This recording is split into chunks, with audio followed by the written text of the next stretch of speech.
Homies, hopefully you guys are having a great day. Today, I wanted to talk about a topic super top of mind because I see a lot of you guys struggling with this, and it is credentialing.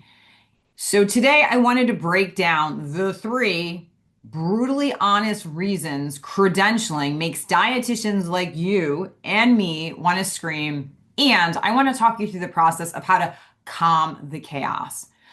I'm Amy Plano. I'm the reimbursement dietitian, and each year I help hundreds, if not thousands, of dietitians get credentialed, build the shit out of insurance, and make the money they deserve. In addition to that, I also run a credentialing company for dietitians and CNSs. And so it is fair to say I know credentialing inside and out. But if you've ever felt like getting credentialed with insurance as well, harder than getting into an exclusive nightclub, you've got the paperwork, the patience, the burning desire to help clients, but somehow you're still stuck in credentialing limbo. So today I'm going to break down the top three reasons why credentialing feels so damn hard for dietitians. And trust me, it is not you.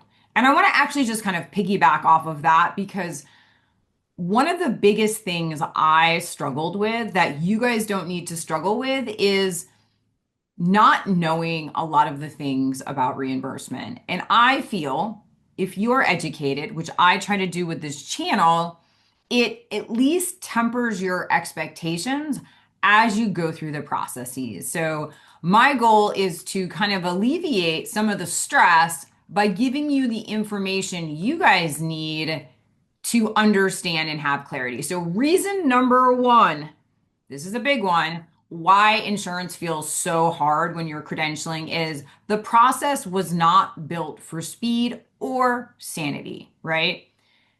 I often feel like insurance is like one slow cooker recipe, except no one told you it's going to take anywhere from 3 to 6 months, right? And so you got the crock pot and the shit in the crock pot, but nobody told you that those beans need to sit in there for maybe 5 months. So these applications have to pass through multiple hands, multiple systems, and sometimes multiple lost eFax machines, right? It is not atypical, which is totally fucked up, for insurance companies to lose your application. And here's the kicker, right? Most of these credentialing departments were not explicitly built with dietitians in mind. So you're often lumped in with general provider categories that don't fit perfectly, which actually slows down your application. So the pro tip from Amy P is start the process always earlier than you think. Okay. So if you want to start seeing clients in January, I honestly probably would start on your applications in July, right? I know that sounds a little crazy, but it is better to err on the side of caution, knowing it could take those 3 to 5 months, okay? Number two, also not a super fun one.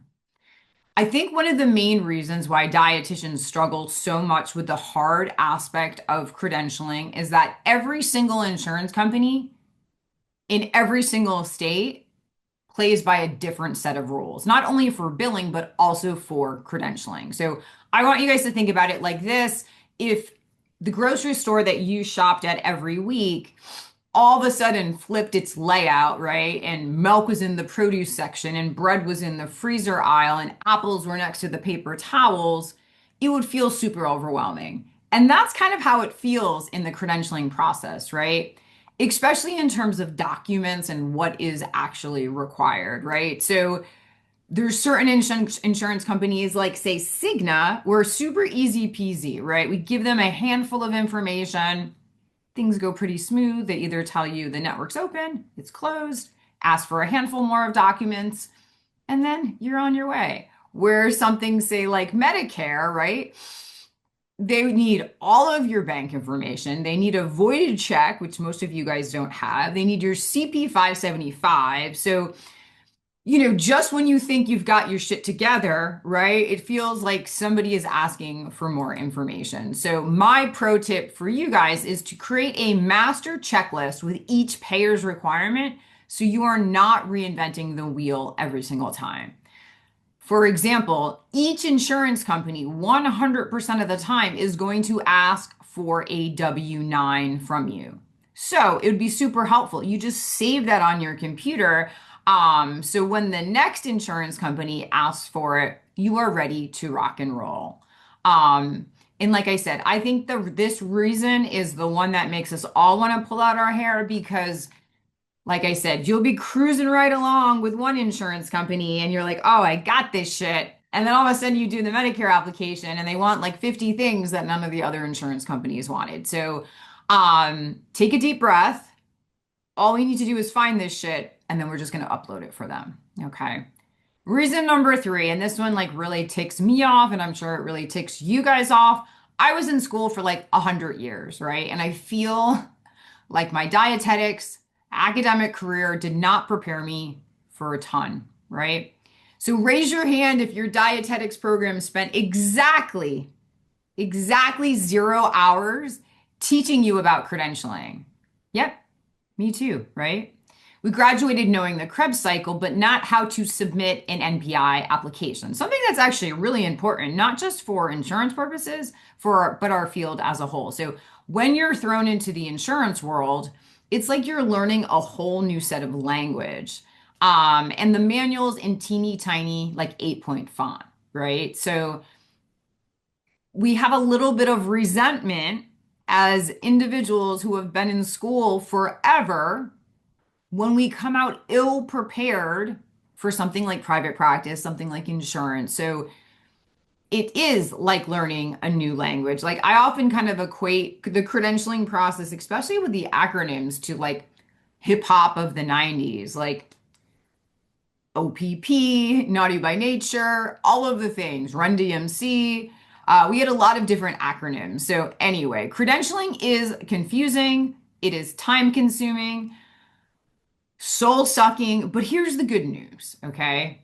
I know you guys are waiting on this. Once you know the rules of the game, it becomes so much easier, right? So yes, it is super frustrating because the process was not built for speed.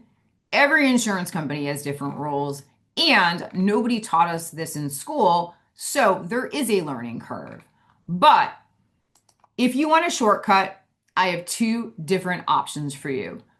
Number 1, if you don't want to do any of this shit by yourself, I am happy to take it over for you. We'll put the link down below. My team, myself and I, help you guys get credentialed in all of the states. The only plans we do not do are Medicaid, but we can help you get in with any ones that are open and take care of all your shit for you. Or, like I said, if you want to learn the process because you foresee yourself hiring people down the road, which I hope you do, as you expand your team and your practice, you probably want to learn how to do it on your own. So if that sounds like you, then I offer a coaching program where I walk you step by step, literally through every single insurance process in terms of credentialing. So we'll throw the link below these videos. So if you want to, number 1, hire us to do it for you, happy to do that. Number 2, if you want somebody to do it with you, which is me, my coaching program will likely be a good fit. So what I'd also love is drop a comment below with your number 1 credentialing headache. And let's commiserate, because if there's one thing dietitians know, it's that this process is not for the faint-hearted. And anytime we can pay it forward is a total win for our field, because a lot of times we don't know what we don't know. And don't forget to like this video, hit subscribe, and ring that bell, yo, because you'll never miss another insurance reimbursement tip. And your future self will thank you and your bank account. So, in true Amy P fashion, I will see you next week in another video offering you time-saving tips in your reimbursement practice. Peace.